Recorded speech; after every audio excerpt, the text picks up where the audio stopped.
Good morning students. आज हम 8वीं क्लास की कला सेतु के लियोनार्दो दा विंची के बारे में जानेंगे।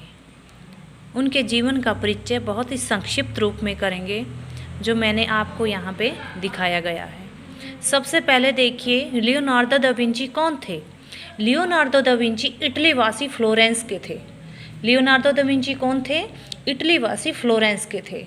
मोनालिसा उनकी प्रसिद्ध पेंटिंग थी। लास्ट सफ़र उनकी अंतिम पेंटिंग थी। शारीरिक सुंदरता, स्वभाव और मोहकता उनके चित्रों की विशेषता थी। इससे आगे चलिए मोनालिसा के बारे में जानते हैं।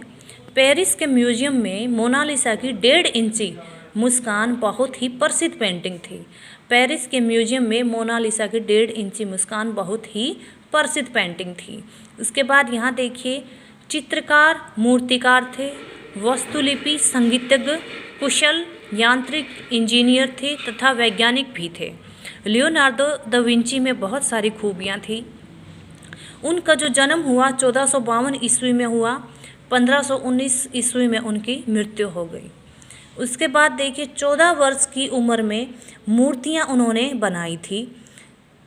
अलार्म घड़ी का आविष्कार उन्होंने किया और कैंची का आविष्कार भी उन्होंने किया। ये बहुत ही महत्वपूर्ण लिखे हैं मैंने बिल्कुल शॉर्टकट में। विंची, लियोनार्दो दा विंची एक समय में एक हाथ से लिखना और दूसरे हाथ से ड्राइंग कर लेते थे। एक हाथ से लिख लेते थे और दूसरे हाथ से ड्राइंग कर लेते थे। अब इससे आगे देखिए लियोनार्दो दा विंची के बारे में। सूर्य से निकलने वाला नीला रंग बाकी रंगों से जल्दी फैलता है, इसलिए आकाश नीला होता है। ये आविष्कार लियोनार्दो दा विंची ने किया था। जैसे किसी ने पूछा कि आकाश नीला क्यों होता है, तो लियोनार्दो दा विंची ने आविष्कार किया था कि जब सूर्य से किरणें निकलती हैं तो नीला रंग जो है वो बाकी रंगों से ज़्यादा आकाश में फैलता है, इसलिए आकाश नीला होता है।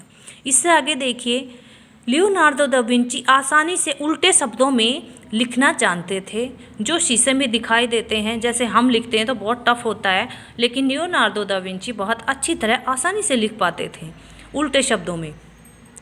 इससे आगे देखिए लियोनार्दो दा विंची के बारे में जाने तो पैराशूट, हेलीकॉप्टर, एरोप्लेन का सबसे पहले स्केच इन्होंने तैयार किया था। पैराशूट, हेलीकॉप्टर, एरोप्लेन का सबसे पहले इन्होंने स्केच तैयार किया था। उसके बाद उनकी जो है पिता उनके प्रसिद्ध वकील थे।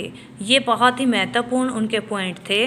और उनकी जन्म और मृत्यु मैं बता चुकी आपको। फिर से देखिए 1452 और 1519 में उनकी मृत्यु हो गई थी। एक बार फिर से थोड़ा देखिए इटली वासी फ्लोरेंस के थे। मोनालिसा उनकी प्रसिद्ध पेंटिंग थी। लास्ट सफ़र उनकी अंतिम पेंटिंग थी।